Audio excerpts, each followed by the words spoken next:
आपके अधिकार, वोट छीनने का अधिकार छीन रहे हैं, आपके अस्तित्व को मिटाना चाह रहे हैं। लालू जी, लोहिया जी कहते हैं वोट का राज मतलब छोट का राज।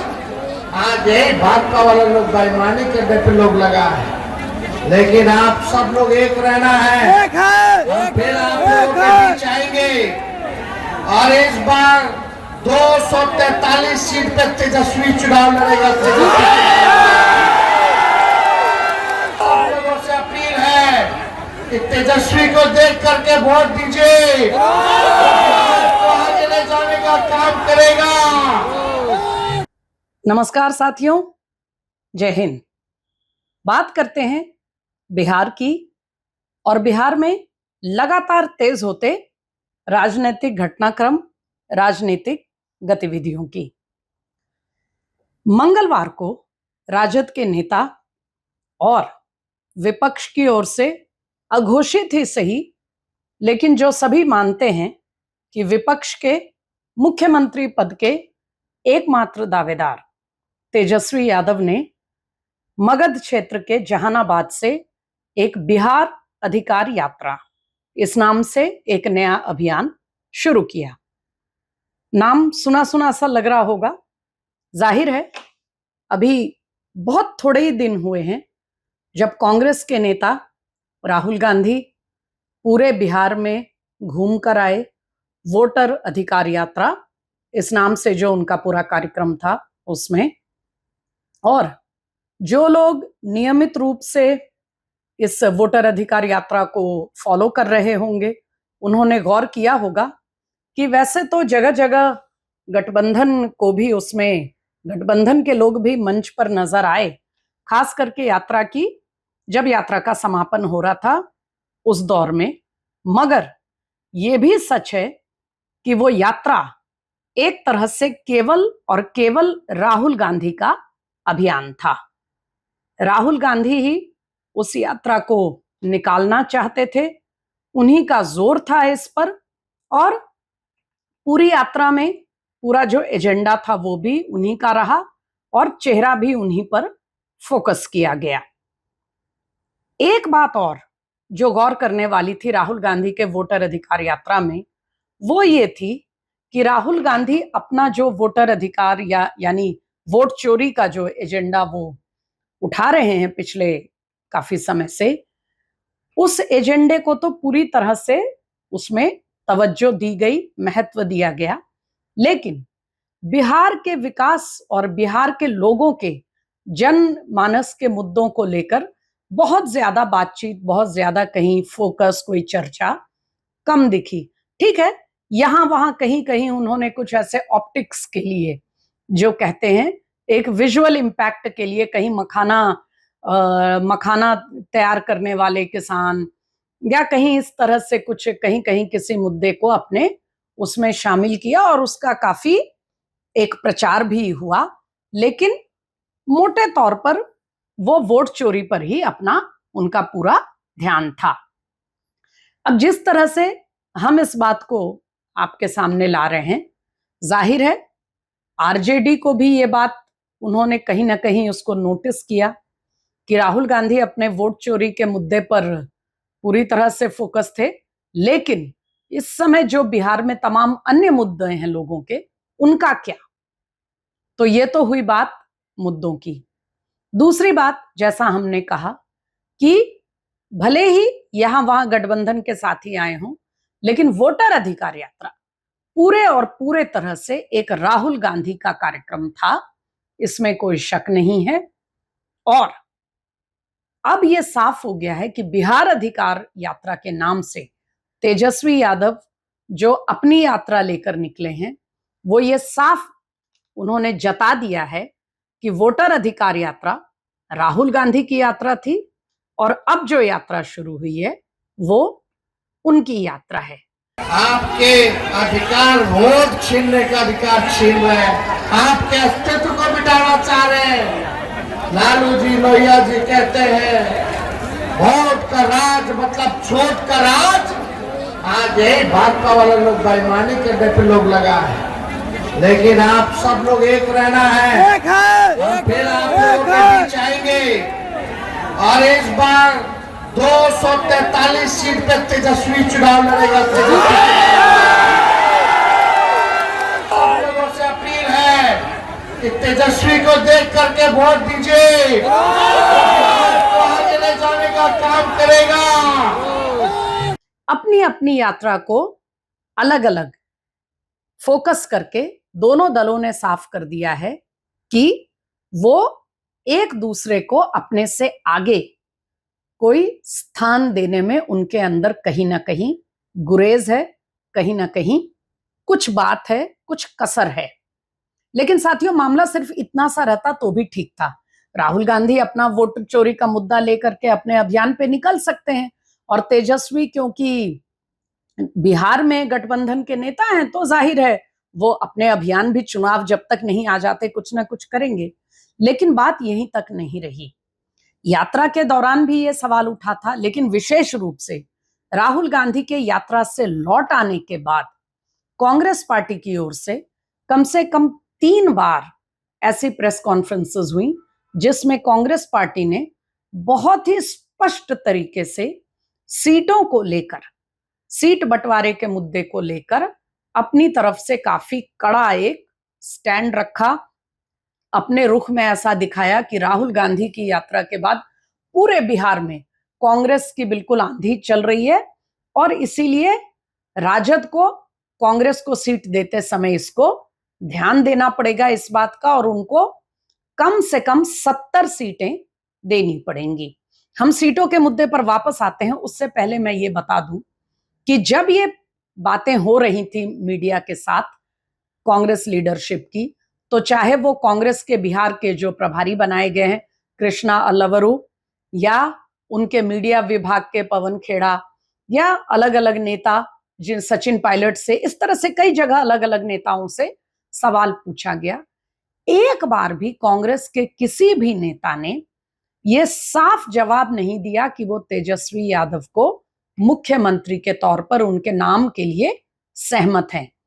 अब ये सुनकर थोड़ा अटपटा जरूर लगता है, क्योंकि अगर तेजस्वी मुख्यमंत्री का चेहरा नहीं है तो कौन होगा? क्या राहुल गांधी बिहार के मुख्यमंत्री बनेंगे? जाहिर सी बात है, आरजेडी बहुत बड़ा दल है, महागठबंधन का सबसे बड़ा दल है, और इस समय तेजस्वी यादव उसके अनचैलेंज्ड नेता हैं। गठबंधन में से सरकार अगर बनने की स्थिति आएगी तो तेजस्वी एकमात्र नाम है। फिर भी कांग्रेस को यह नाम खुलकर औपचारिक रूप से कहने में परहेज क्यों है? यहां पे मामला आता है सीटों का। साथियों, इससे पहले विधानसभा में, यानी 2020 के विधानसभा चुनाव में कांग्रेस पार्टी को अपनी औकात से बहुत ज्यादा सीटें दे दी गई थी। शायद तेजस्वी उस समय सरकार में आने को आतुर थे और कांग्रेस ने उनको अपने शीशे में उतार लिया, और 70 सीटें कांग्रेस को दी गई थी, आई उनको 19।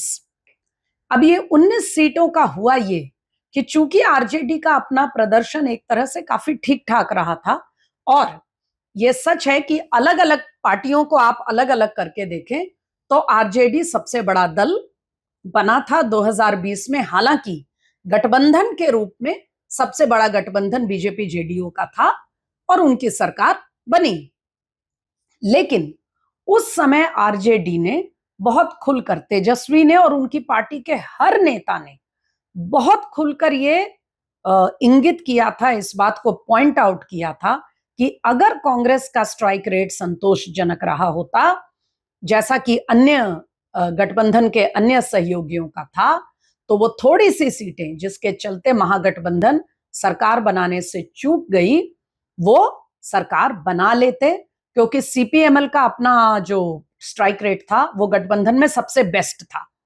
20 सीटें लड़े थे और 12 जीत गए। दूसरी तरफ आरजेडी का भी प्रदर्शन काफी अच्छा रहा, सबसे बड़ा दल बनी, तो ले देकर उन्होंने ठीकरा फोड़ा कांग्रेस के खराब प्रदर्शन पर, और उसी समय से यह संकेत दे दिया गया था कि अब और कांग्रेस को उनकी बातों में हम नहीं आएंगे, और कांग्रेस को उतनी ही सीटें बिहार में दी जाएंगी जितना की पार्टी डिजर्व करती है। अब यहां तक तो सब ठीक है, तो फिर समस्या क्या है? समस्या यह है साथियों कि वोटर अधिकार यात्रा होने के बाद कांग्रेस फिर से मसल फ्लेक्सिंग पे आ गई है, अपनी ताकत दिखा रही है और ये कहना चाह रही है कि इस समय कांग्रेस के पक्ष में बहुत बढ़िया मोमेंटम बिहार में बन गया है, बहुत उत्साह है राहुल गांधी को लेकर। तो इसीलिए आरजेडी को कोई इस पर पुनर्विचार न करते हुए सीधे उनको पहले की तरह 70 सीटें कांग्रेस को देनी पड़ेंगी। अब ये सब जानते हैं कि इस बार कांग्रेस को 70 सीटें मिलने वाली बिल्कुल नहीं है। गठबंधन में उनके पार्टनर्स भी बढ़ गए हैं पहले से, पहली बात। और दूसरी बात, पिछले अनुभव को आरजेडी या यूं कहे तेजस्वी दोहराने के लिए बिल्कुल तैयार नहीं है, क्योंकि आरजेडी भी ये जानती है कि 20 साल हो चुके हैं एनडीए के शासन को। इस बार अगर आरजेडी सरकार बनाने से चूक गई तो फिर उनके लिए आगे का राजनीतिक भविष्य बहुत ही सवाल खड़े हो जाएंगे, उनके ऊपर, उनके लिए आगे की राह बहुत कठिन हो जाएगी। लेकिन साथियों, मामला सिर्फ ये नेतृत्व पर जोर देने का और सीटों के बंटवारे का होता तो भी ठीक था।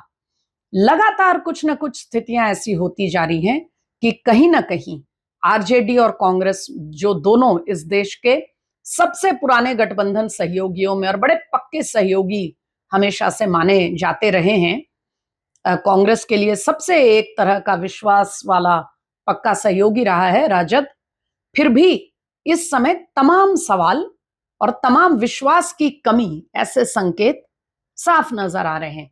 एक इसमें है, लगातार बार बार कांग्रेस के अलग अलग यूनिट्स में और अलग अलग नेताओं की तरफ से लगातार बिहार और बिहारियों को अपमानित करने का जो मामला है।